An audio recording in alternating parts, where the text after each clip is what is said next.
Hey everyone, I'm Jay. Welcome to another episode of Journeys with Jay. If you're new here, welcome to my channel. I hope you enjoyed the journey with me today. If you're not, thanks so much for tagging along with me one more time.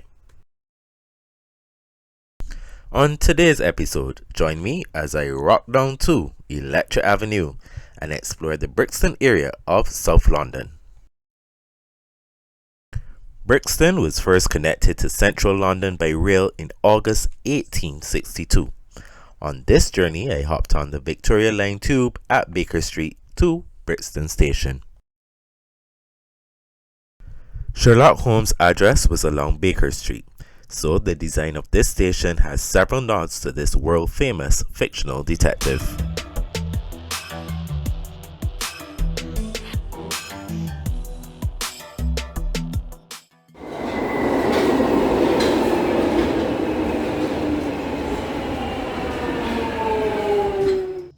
Electric Avenue is a street in Brixton, London built in 1888.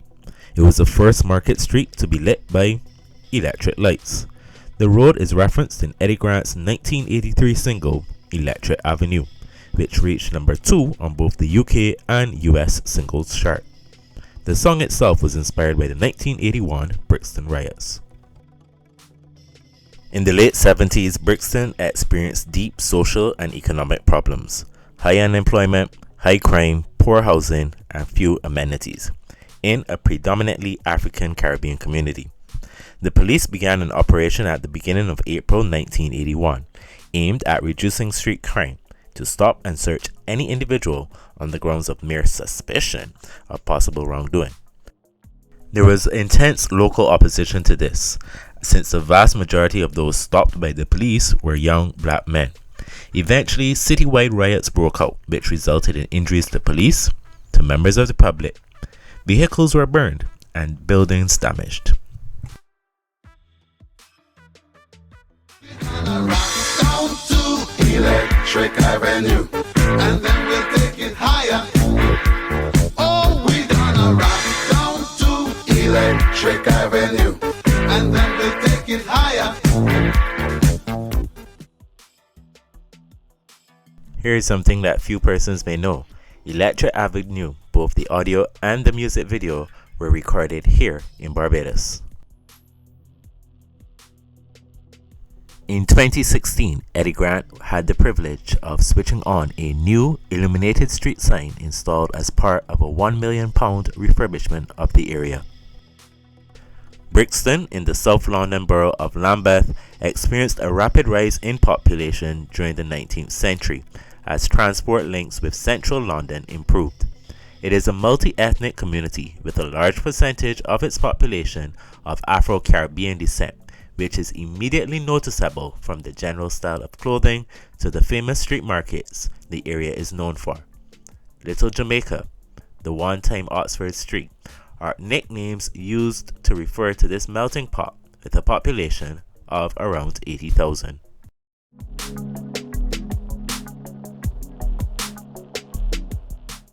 A little history of Brixton. With the arrival of the railways, a building boom set in. Brixton was transformed into a middle-class suburb between the 1860s and 1890s, and Brixton developed into a major shopping centre. By 1925, Brixton attracted thousands of new people. It housed the largest shopping area in South London at the time, as well as a thriving market, cinemas, pubs, and a theatre. In the 1920s, Brixton was the shopping capital of South London. In the 1940s and 1950s, many immigrants, particularly from the West Indies and Ireland, settled in Brixton. The first wave of residents from the British African Caribbean community arrived in 1948 on the HMT Empire Windrush from Jamaica. Many only intended to stay in Britain for a few years, but although a number returned to the Caribbean, the majority remained to settle permanently.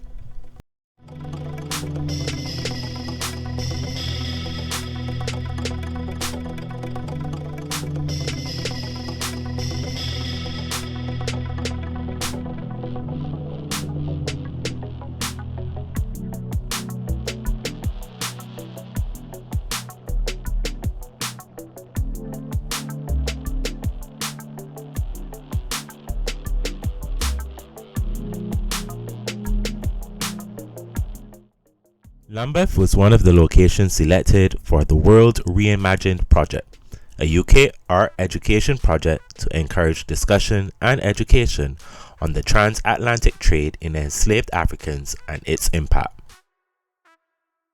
According to the artists on this globe features silhouettes of people protesting and celebrating to highlight the demonstration of the two unique themes described above within Lambeth. The entangled circles with black dots represent their linked destiny as people, reminding us that our actions or inactions speak up and out, always affecting others. Also featured on this globe is community activist Olive Morris, who worked to improve racial justice, housing equality, and women's rights.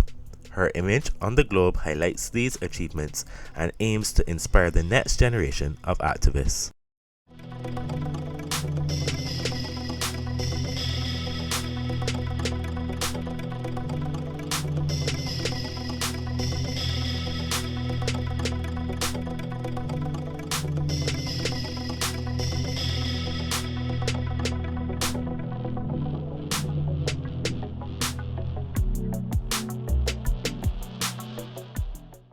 Windrush Square is a public open space in the heart of Brixton, an important meeting point for residents and visitors alike. The name Windrush commemorates the arrival of the MV Empire Windrush, which docked from Jamaica on the 22nd of June 1948, carrying 492 migrants and, for many, symbolizing the beginnings of a modern British multicultural society. The square is home to a number of monuments, including the African and Caribbean War Memorial, and directly next to Windrush Square is the home of the Black Cultural Archives. While the Imperial War Museum holds records for memorials to the First and Second World Wars in the UK, there was not one memorial specifically dedicated to the contributions to victory made by more than 2 million servicemen and women from the Caribbean and Africa in both World Wars, until 2017. This monument consists of two 6-foot obelisks made from Scottish whinstone.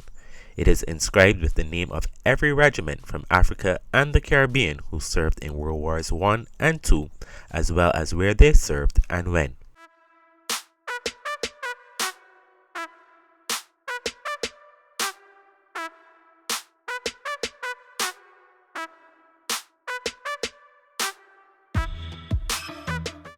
In February 2017, the then Prince of Wales, now King Charles III, visited Brixton. In viewing the monument and archives, he praised the remarkable contribution of people from the West Indies and Africa, both in World Wars I and II, and to society in the UK.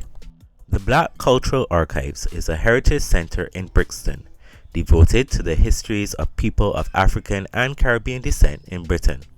Founded in 1981, it seeks to redress the historical imbalance of the representation of black people in Britain. It is the UK's first national Black Heritage Centre. Their mission is to record, preserve, and celebrate the history of people of African and Caribbean descent in Britain. This 7-foot-tall sculpture by Favor Jonathan captures Claudia Jones holding the West Indian Gazette, a newspaper she founded. This monument to Claudia Jones, the black civil rights activist and mother of the Notting Hill Carnival, is located in front of the Black Cultural Archives. In 1958, Jones founded the West Indian Gazette, an anti-racist newspaper campaigning for social equality. This was Britain's first commercial black newspaper.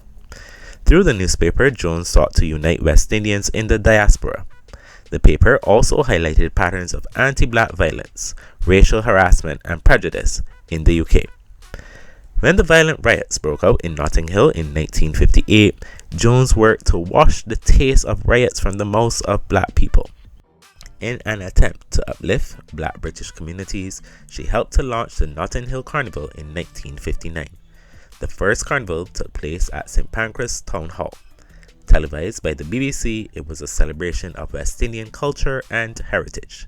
Today, Notting Hill Carnival is the second largest street carnival in the world.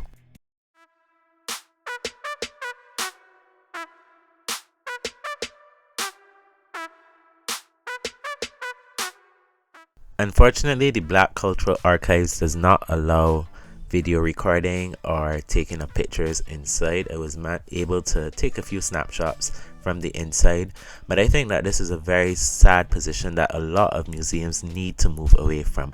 I can understand the need to not have flash photography because you want to preserve the artifacts that you may have, but I think that in this age of social media where we do most of our storytelling via mediums like TikTok, Instagram, YouTube, that not having people be able to record their experience and what they saw, people are not going to be inclined to go, because then they have to only rely on their mind, their memory, to recall things that they saw. And I think this is a very unfortunate position, and if anybody from the Black Cultural Archives is viewing this video, I really think that you need to review your position on this.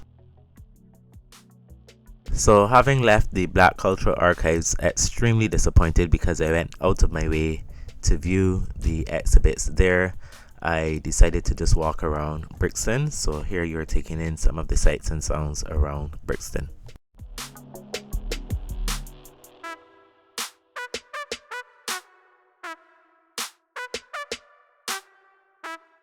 If you know me well, you know I love mill walls. So as I was in the area, I saw that the Brixton Windmill was nearby, so I couldn't pass up this opportunity to visit a windmill in London.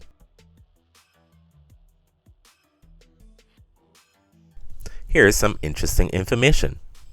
Did you know that Brixton has its own local currency? The Brixton pound was first trialled in June 2008 and then launched in September 2009. The Brixton pound is a local currency that is available as an alternative to sterling. The Brixton pound aims to boost the local economy and build a mutual support system among independent businesses by tying local shoppers to local shops. The notes are available in £1, £5, £10 and £20 denominations and depict local celebrities. In 2011, the Brixton pound launched an electronic version of the currency where users can pay by text message.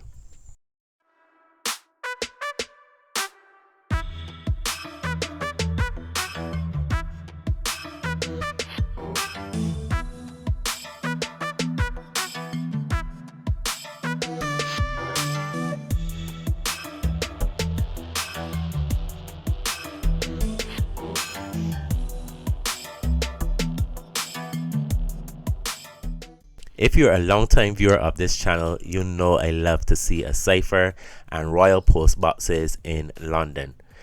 For more information, click on the link above to see another video that I did on these.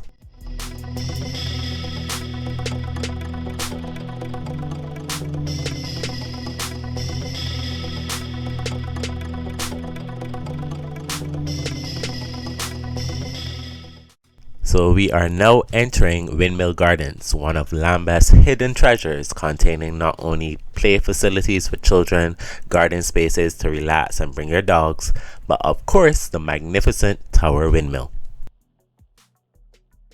So the Brixton Windmill is a reminder of Lambeth's agricultural past. The windmill, formerly called Ashby's Windmill after the Ashbys who owned the land, was built in 1816. When this area of Brixton was just open fields. It was used to grind grain. The windmill is the only surviving windmill of 12 that operated in the area and the only remaining windmill in inner London.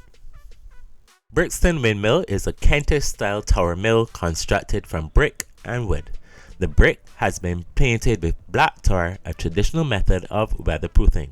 It is 15 meters tall and at the top there's a wooden cap, a boat-shaped structure that can be turned so that the sails can face into the wind.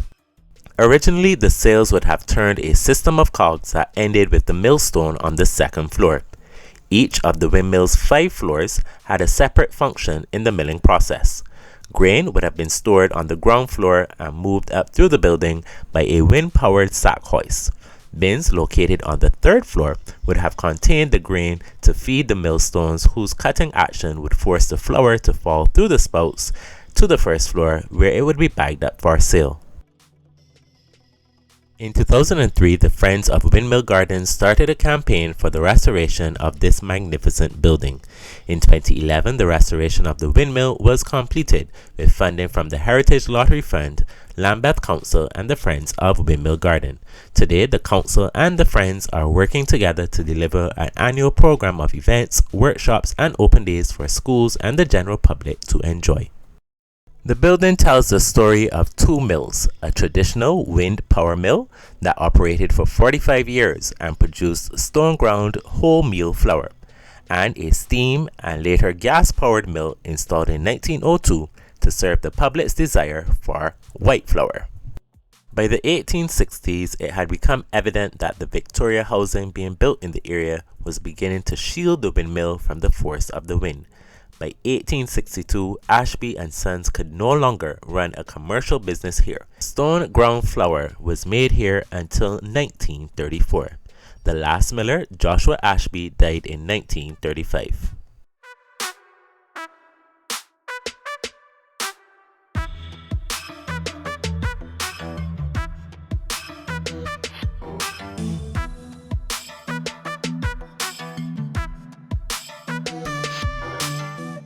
As I depart Brixton, headed for Westminster, here is some additional information about Brixton. A 2022 article from Complex magazine named Brixton as the Mecca of UK drill, a style of music. Some famous people who were born, grew up, or lived in Brixton include Shannon Osborne, wife of Ozzy Osbourne and daughter of Don Arden. Dave, a British rapper. Former British Prime Minister John Major. Former London Mayor Ken Livingstone, and David Bowie.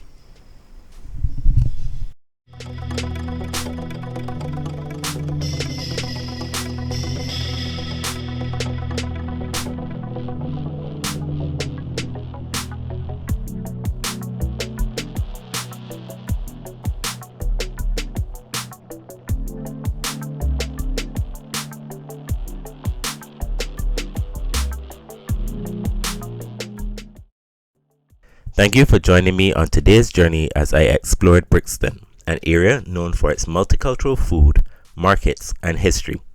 So if you're ever in southern London, it is well worth a visit. Please leave a comment if you've been to Brixton or would consider visiting. If you enjoyed today's journey, give the video a thumbs up. If you're new here and you would like to go on more journeys like this with me, be sure to subscribe. Until next time, keep safe, God bless. It's your boy Saint J. Out of here.